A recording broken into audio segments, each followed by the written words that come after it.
I first realized something was wrong when I started experiencing these really bad pains in my stomach.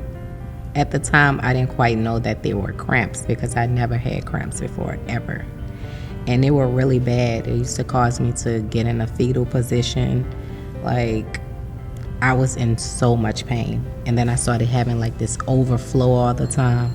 And that's when I knew something was wrong. I was maybe around 31 when I first experienced this. This was, way after my first child. I had my first child at 16, so, and before my second child. So when I went to the doctor, I just was complaining about the pain that I was feeling. It was like a really, really bad pain. And, I kept telling them that it just, I couldn't really explain what was going on. I just knew that it felt like something was going wrong with my insides.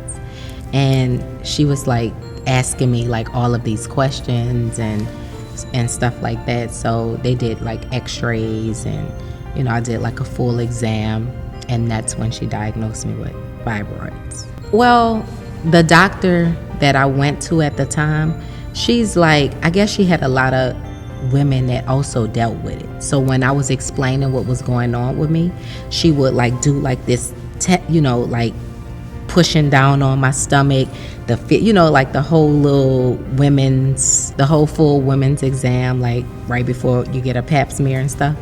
So she kind of thought it, but she was like, let me just go through the whole full process before I say it, And I was explaining the heavy bleeding, and I guess that goes to show me that a lot of her clients dealt with it, So I didn't have to go to multiple, maybe 2 doctors, the doctor that did my procedure and that doctor who actually diagnosed me with it.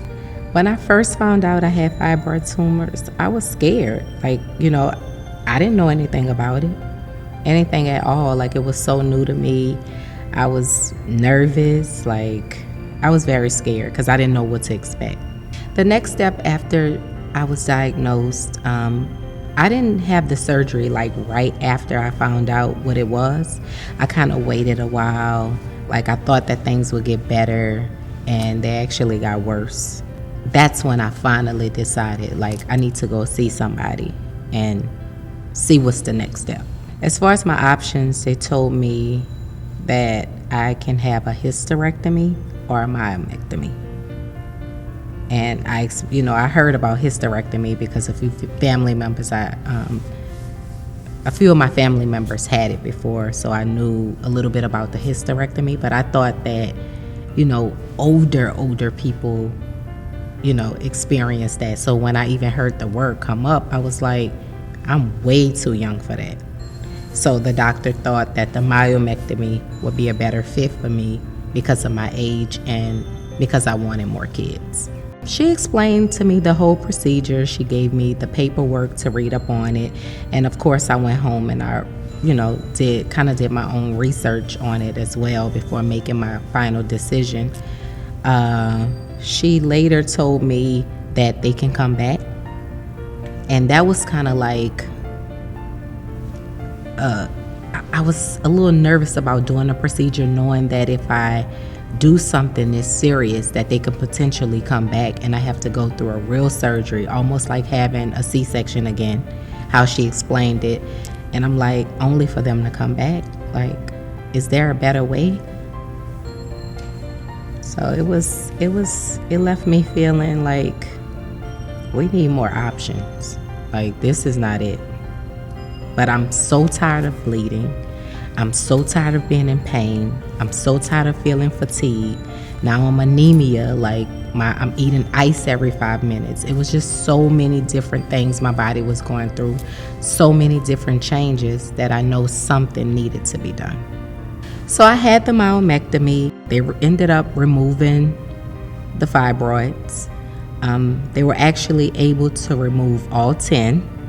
They kind of varied in size, from gumball size to golf ball size. And I mean, the surgery itself was, it wasn't, I mean, it was like I just gave birth, but I got rid of fibroids. But it was painful, really, really painful, because again, you're getting cut, you have to get help.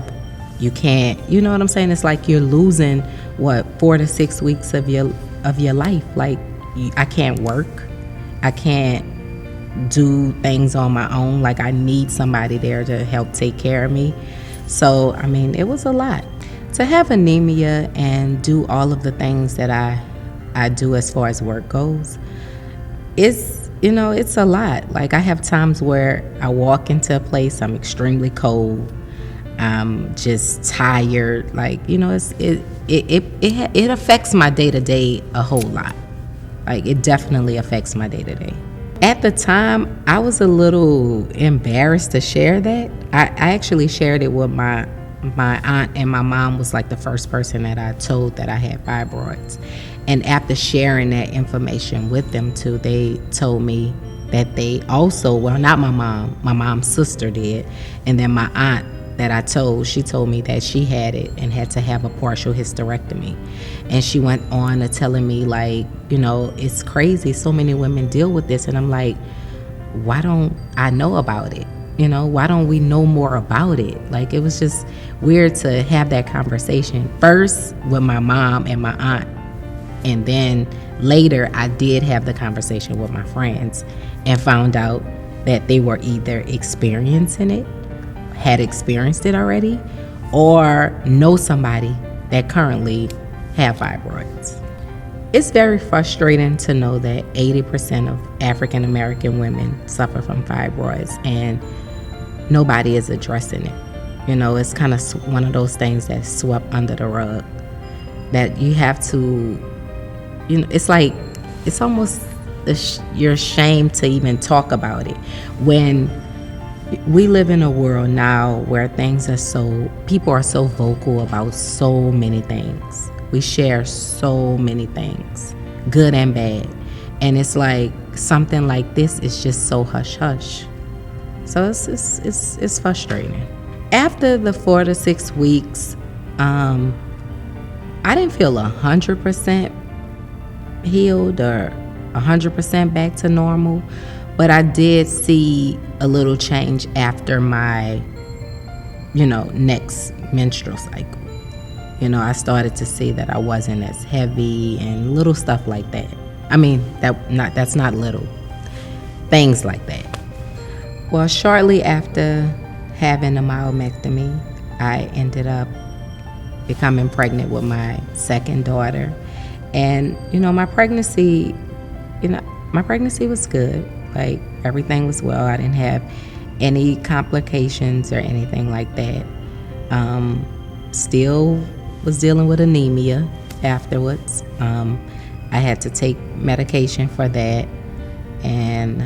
But other than that, I was fine. Well, now I made a lot of changes after having the myomectomy, because I was afraid that I would be in that situation again. If I would keep my eating habits the same, and if I was to keep doing the things I was doing prior to having the surgery. Well, unfortunately, I'm still dealing with fibroids. I have 2 fibroids now. I'm not as in pain as I was before, not as much pain as I was before. My cycle is not as bad as it was before, but it's still, it's still kind of bad. And it just makes me so upset to know that after going through the whole procedure, staying in the hospital, getting cut on, all of these things, like all of these side effects and, the healing process and all of that, only to know that I may have to do something like that all over again. So it's just frustrating. I couldn't imagine going through what I went through without a support system. I couldn't. My hope for women suffering from fibroids is that as women, we speak out more about it, because I feel like, the more you know, the more you grow, and the more that you can help the next female who may be experiencing it, and They don't have any knowledge on it. When you go through it, like whether you had a successful story or, a story that's not as successful or not as good, share it, because I feel like it's something we should know as women. Like, it can help so many people. Like, staying quiet about it is only making the situation worse. Like, because there's so many women that don't know which way to go. What the first step to do to getting better. Like, they feel like they have to suffer when you really don't. It was a lot of different emotions I experienced dealing with fibroids. I had days where I just wanted to be alone. I was like, just annoyed, like a lot, like irritable. That's the word. I was very irritable. Like, I had to deal with bloat. I had to deal with the overflowing, the longer cycles. So it kept me, like, people would say, think I'm acting funny at times, but it's just that I'm very irritable and I don't want to bring that energy to you. So I would rather be alone. I found myself sleeping more. So it was just a lot of different emotions that I was going through. I think my life would be so much different if I knew about the UFE procedure prior to doing the myomectomy. It would have definitely been my first choice. One, being in the field that I'm in, like, it's always different opportunities coming up, and I wouldn't have had the long downtime I had. I wouldn't have needed as many people to make sure that I was good. The cutting on the body, like with the scar tissue afterwards, I wouldn't have had to go through that.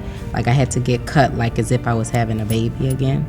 It's just so many different things, with the myomectomy that I just wouldn't have had to deal with if I would have did the other procedure, the UFE procedure. I feel like being a fibroid fighter is definitely a good way to go, because I'm able to share my story with people who are experiencing it and who need the hope, like who really need to know that you can get through it and there's other options out there. If I would have sat back and been quiet like all of the women who had it before me, and decided not to share it because of whatever reason, I would be doing the same thing that they're doing. I feel like we need to learn how to speak up and speak out about things like this, because it's serious and a lot of African American women is suffering from it. So I need to use my voice, use my platform, and I'm willing to do whatever it takes to get the word out that there are other options and you do not have to suffer.